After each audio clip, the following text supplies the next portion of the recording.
Boa noite, gente. Júlio, aqui com a Simple Investments, esse novo canal aí que foi criado para um investidor ordinário, que nem você, que nem eu. Eu tenho pouco tempo de bolsa, mais ou menos um ano aproximadamente agora, e já tenho um tempo na renda fixa, né? Hoje a gente vai falar dos fundos imobiliários, que é um ativo da renda variável, né? Mas antes que nada, queria fazer uma reflexão aqui, né, que o risco vem de não saber o que você está fazendo. Então, o intuito desse canal aqui é tentar orientar ao máximo, mostrar que é bem simples poder entrar nesse mercado de renda variável e tentar como alternativa de conseguir retornos maiores no seu investimento, né? Bom, fundos imobiliários é um produto da renda variável, né? Então tem um risco. Foi o segundo ativo que eu comecei a aplicar depois o primeiro ativo que eu tive foi renda fixa, né? Com tesouro direto. E os fundos imobiliários foi aquela porta, o pessoal diz que é mais fácil que a ação. Tecnicamente eles são a mesma coisa, são ativos de renda variável. Mas o fundo imobiliário você tem uma identificação mais fácil para uma pessoa que ainda está aprendendo, porque simplesmente são imóveis. Se você aluga uma casa, se você vive de aluguel, ou se você comprou uma casa, é mais fácil fazer a associação e entender um pouco. Mas não tem muita diferença para ações, certo? Os tipos de fundos imobiliários são quatro basicamente, né? Tem o fundos de tijolo, que realmente são imóveis físicos, né? Tipo shoppings, galpões logísticos, escritórios comerciais e por aí vai. Tem os fundos de desenvolvimento, esse aqui eu não me meto muito com ele, porque eu acho que você tem que entender um pouco mais de mercado, porque envolve a construção do imóvel e a venda dele, então ele tem um começo e um fim. Os demais, a maioria são por tempo indeterminado, mas já os fundos de desenvolvimento ele tem um tempo determinado e às vezes você até vai um pouco atraído por ele porque ele paga dividendos altos, mas depois tem uma baixa bruta porque já começa a não vender tantos ativos, né? Então ele tem um período de pico e depois vai, então não é para amador não, certo? E aí tem os fundos de papéis de recebíveis imobiliários, são letras de créditos que tem um lastro na renda fixa, então é um tipo de fundos imobiliários bem interessante, né? Que às vezes serve como proteção da carteira. E tem um fundo de fundos que nada mais é uma mistura desses fundos, né? É um fundo que ele tem uma gestão ativa e fica comprando outros fundos e aí vai vendendo e aí troca para outro tipo de fundo, mas basicamente é isso. Os fundos de fundos eu comecei até com eles, mas depois eu vi que era melhor eu selecionar o tipo de fundo que eu queria, porque você acaba pagando uma taxa de administração duas vezes, né? Eu vou falar um pouquinho disso. E aí os fundos imobiliários, você tem que sempre fazer uma diversificação de setores e buscar também aqueles fundos imobiliários que eles são multiativos, né?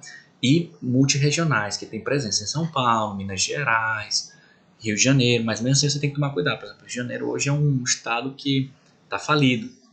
Então você compraria um fundo imobiliário que 100% dos imóveis são só no Rio de Janeiro, né? Tudo isso você tem que colocar na balança. Mas isso é a parte bonita do fundo imobiliário, porque no momento que você compra uma casa para alugar, você está ali dependente o aluguel que vem é daquele único inquilino na sua casa. Então, se aquele inquilino não estiver lá, se ele não renovar o contrato, aí você tem que correr no mercado e você pode ficar com o imóvel parado, pagando condomínio. Esse mesmo risco acontece nos fundos imobiliários, mas normalmente os fundos imobiliários, pelo menos os que eu seleciono, eles têm uma modalidade de contratos que são contratos atípicos. Então, são contratos de longo prazo. E aí, é mais difícil o inquilino quebrar esse contrato porque ele tem que pagar uma multa e tudo isso. Tem contratos também, os contratos convencionais, então é sempre bom você ter uma parcela. Isso é a beleza aí dos fundos imobiliários, porque ele te protege, né? Se você consegue alugar só a sua cozinha da sua casa, não, né? Então, você ser dono de uma cota de um fundo imobiliário, você é dono de um pedacinho de um shopping, de um escritório, etc.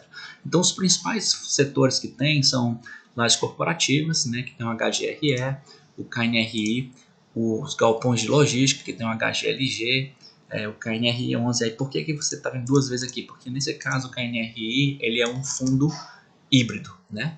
E aí tem os fundos de shopping, por exemplo, os fundos de shopping agora com a crise, se você tivesse 100% de todas as suas cotas fosse num único fundo de shopping ou só em shopping, no setor de shopping, você provavelmente não ia receber dividendos provenientes esse mês e o mês passado, porque esses shoppings foram afetados com a crise. Já os galpões logísticos e industriais, eles seguiram basicamente operando. Eu recebi o pagamento do HGLG e outros fundos que eu tenho na minha carteira, né? E aí tem outros fundos que eu não trato de ter eles na minha carteira por questões pessoais, mas, por exemplo, agências bancárias, eu não acredito que agências bancárias vai ser algo promissor, né? Tipo, com banco digital, pessoas cada vez mais fazendo tudo pelo celular, você vai ter um fundo imobiliário de agência bancária? Faz sentido, né? Os outros são lojas de supermercados. Eu não tenho muita afinidade com varejo, então tento ficar longe porque a margem de lucro é muito baixa, então esses supermercados podem comprometer o pagamento do aluguel. Fundos de hospitais, porque normalmente você vê hospitais sendo monoativo, né? Então eu prefiro ficar longe de monoativos, quer dizer que se a empresa ou grupo que aluga aquele ativo ali fale por alguma razão, afeta o seu rendimento. E universidades também, né? Fundos de universidade. Então o interessante é você sempre buscar uma mistura diversificar os tipos de fundos imobiliários que você tem para sempre ter essa proteção, né? Essa proteção no momento de uma crise. E aí, antes de eu ir lá para o website, vocês têm que entender algumas coisas básicas de como interpretar como é que está o fundo, né? Aquele um fundo em particular. O dividend yield é nada mais que a porcentagem que você vai receber por ano, né? Que é o dividend yield dos últimos 12 meses, sobre aquela cota. Então, se você tem uma cota que custa R$100 e o dividend yield é de 10%, você vai receber R$10 no ano. Se são 120 e R$12, você vai receber R$1 por mês, né? Então, o preço cota é o preço da cota, é quanto você vai pagar. O rendimento é justamente o equivalente que você vai receber do valor da cota. Então, aquele exemplo que eu falei de uma cota de R$120 com dividend yield de 12%, você vai receber um rendimento de R$1. O valor patrimonial é o valor dos ativos que o fundo incorpora. Eles são atualizados ano a ano, né? E então é interessante você sempre acompanhar isso aqui. E a liquidez diária do fundo é o volume de transações no dia, né? Tipo, você não quer comprar um fundo imobiliário que se você precisar vender por qualquer razão fica difícil de vender porque não tem não tem liquidez, né? E aí o preço, o valor patrimonial é basicamente se você é um indicador para ver se você está pagando muito caro por esse fundo imobiliário. Por exemplo, se você tiver um fundo imobiliário que o preço cota está 110 e o valor patrimonial dele é 100, então você está pagando um PVP de 1,10, ou seja, você está pagando 10% a mais naquilo. Eu pelo menos acho assim, até 20, um PVP de 20 é razoável, mas no momento da crise agora, você consegue achar ativos que estão descontados do valor patrimonial, que estão 85% do valor patrimonial, etc. E eu vou mostrar. E aí entender o patrimônio líquido do fundo, né, que é o valor, né, perdão, aqui o valor patrimonial eu cometi um equívoco. O valor patrimonial pela cota e o patrimônio líquido o valor total dos ativos, que é corrigido normalmente por inflação. E aí a vacância, você quer sempre olhar nos fundos de tijolo se tem uma vacância muito alta, porque se você for lá alugar um fundo e o fundo está 50% de vacância, você vai colocar o dinheiro ali, tipo assim, ele está vazio porque ele abriu agora, ou ele está vazio porque não tem mais vantagem competitiva naquele imóvel em particular, né? Então você tem que sempre olhar isso aqui. E aí, gente, ir aprofundando. Eu vou mostrar isso aqui no website, mas você tem que ter o hábito de olhar o relatório gerencial, você tem que ter o hábito de olhar fatos relevantes, tem aplicações no celular que ajudam a ficar antenados nesses fatos relevantes, avisa aos cotistas, você recebe por e-mail, tipo, vai ter voto na Assembleia, e etc. E outras informações que é passado para você pelo próprio gestor do fundo. E aí, sempre dando ênfase à importância de diversificação. Você tem que diversificar a sua carteira, seja ela de fundos imobiliários, seja ela em geral. É bom, eu particularmente tenho uma mistura de renda fixa, fundos imobiliários e ações, né? Então, você tem que ver o que funciona para você. E aí,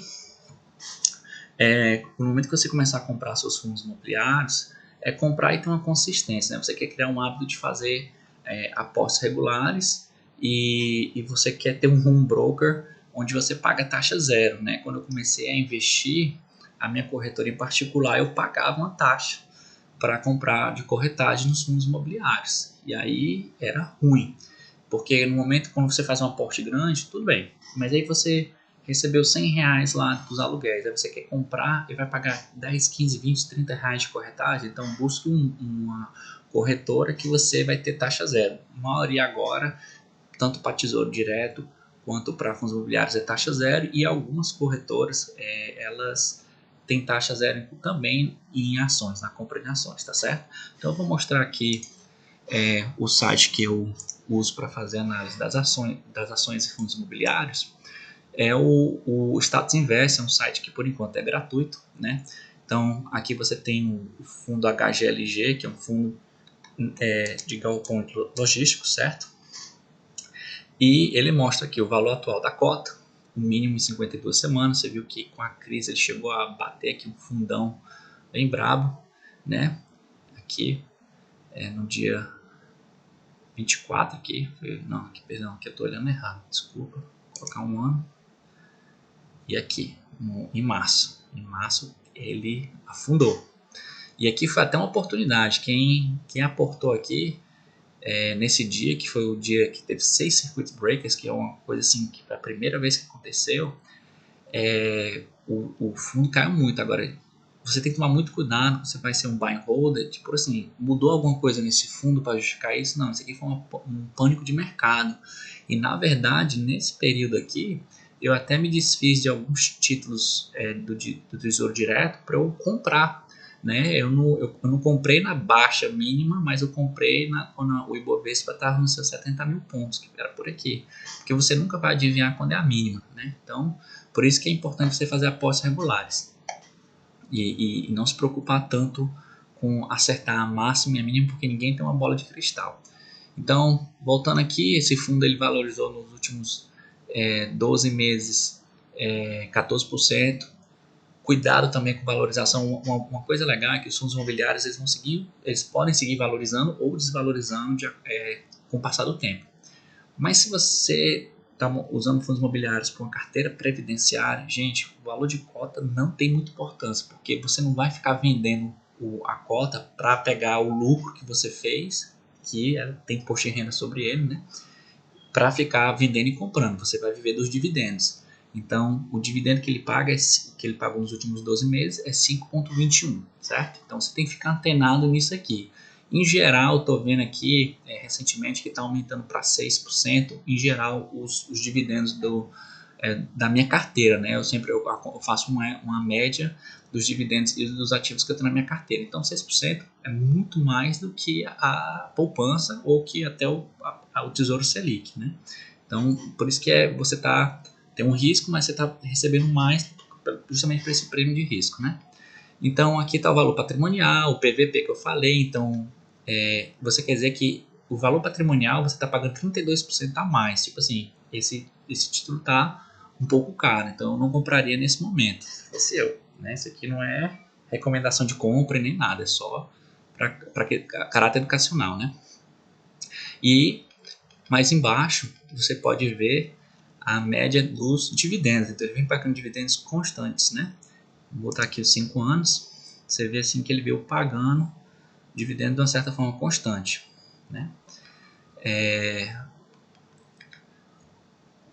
E aqui vê o valor da cota, né? Ele veio pagando 78 centavos, depois 75, aumentou para 78 centavos. Então, por cada cota que você tem, você recebe 78 centavos.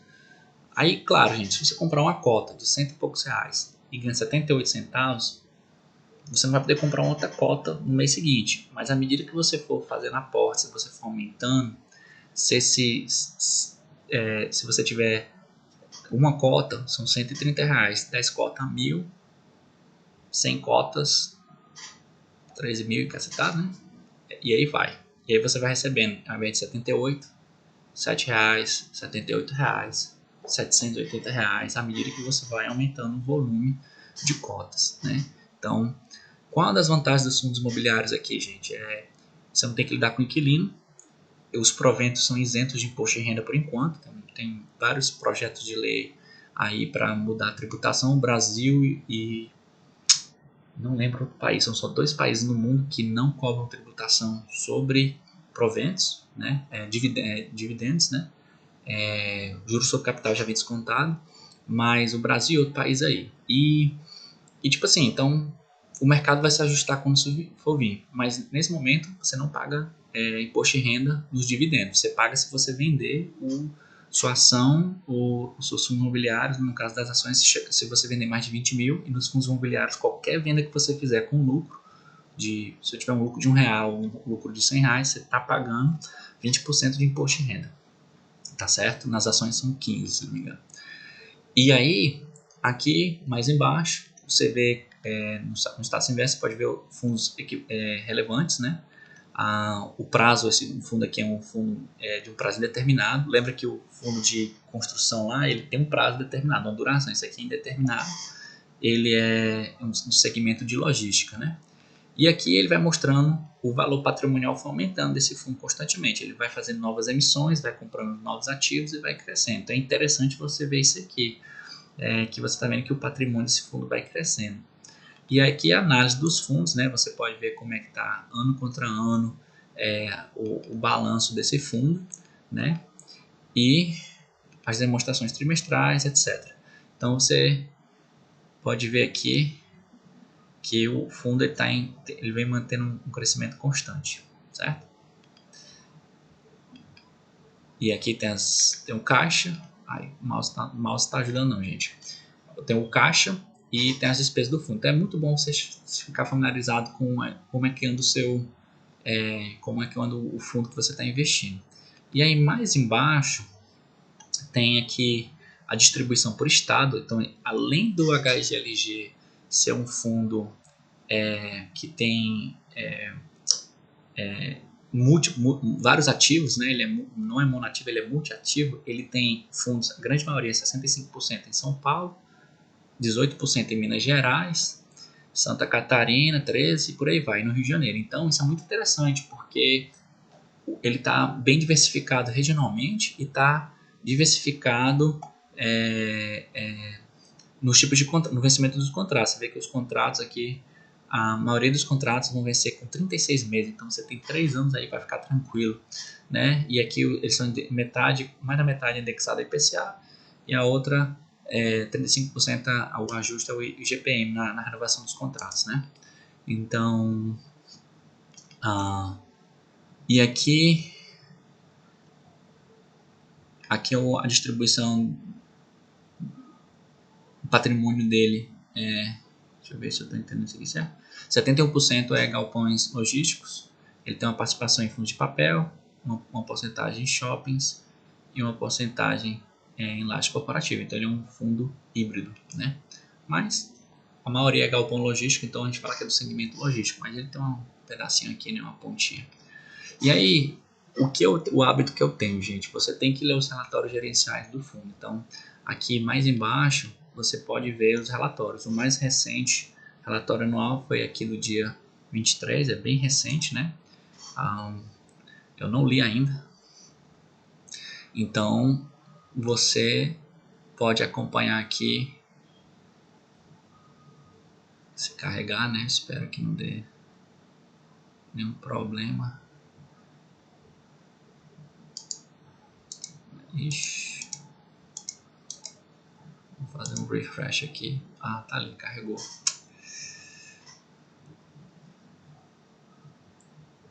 Vamos lá, gente, carrega. Não me desaponte. Falhas técnicas aqui.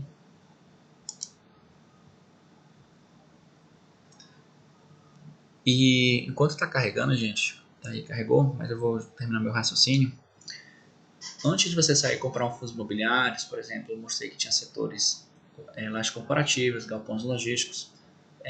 Você tem que ver se agora com a crise do coronavírus, o que é que mudou, o que é que vai mudar.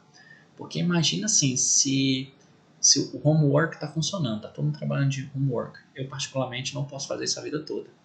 Mas se as empresas olharem isso como uma oportunidade para fazer uma economia em termos de aluguel com escritório, pode ser uma coisa que possa vingar em algumas áreas da economia, né, no setor da economia.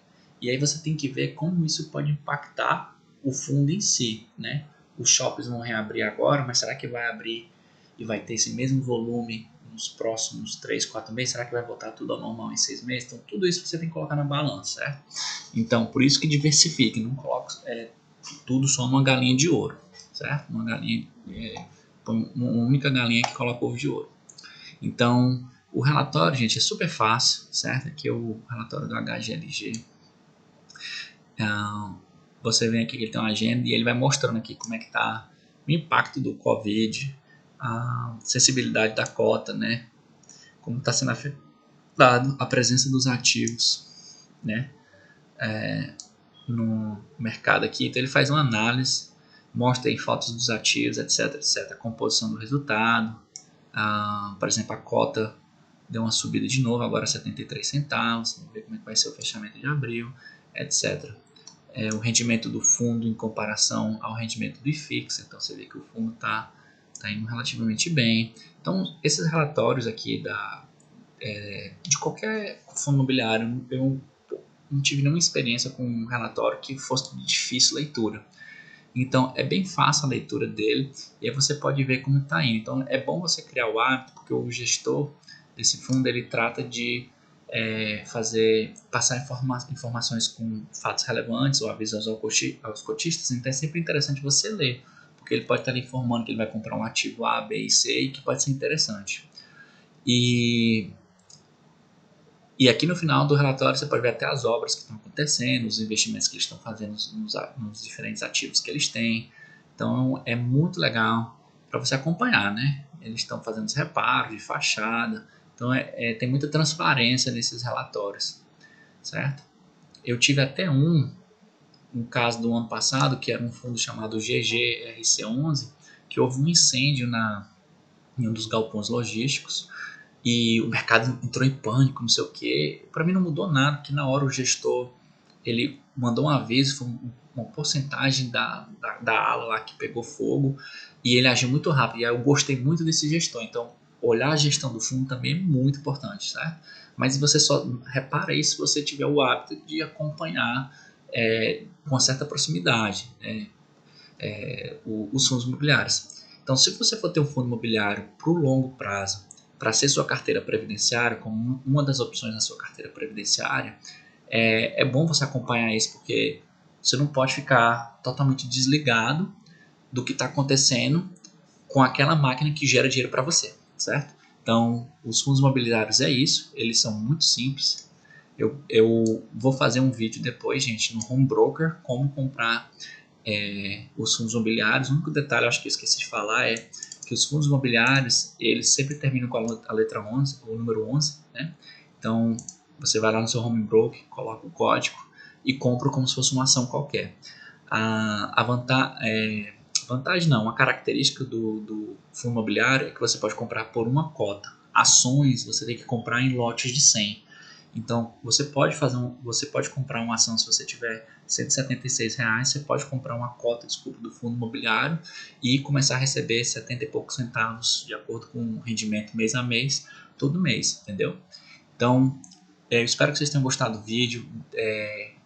Escrevam aí as dúvidas que vocês têm, né, ou lá no grupo do WhatsApp nosso. Mas eu gosto muito dos fundos imobiliários. Eu tenho hoje na minha carteira uma exposição de 35% mais ou menos é fundo imobiliário. Eu vejo no futuro ficar nessa média aí 30, 35% e depois colocar em ações, provavelmente uns 50%, e aí eu fico uns 20% ali na renda fixa, que é sempre bom, né? Você ter uma diversificação.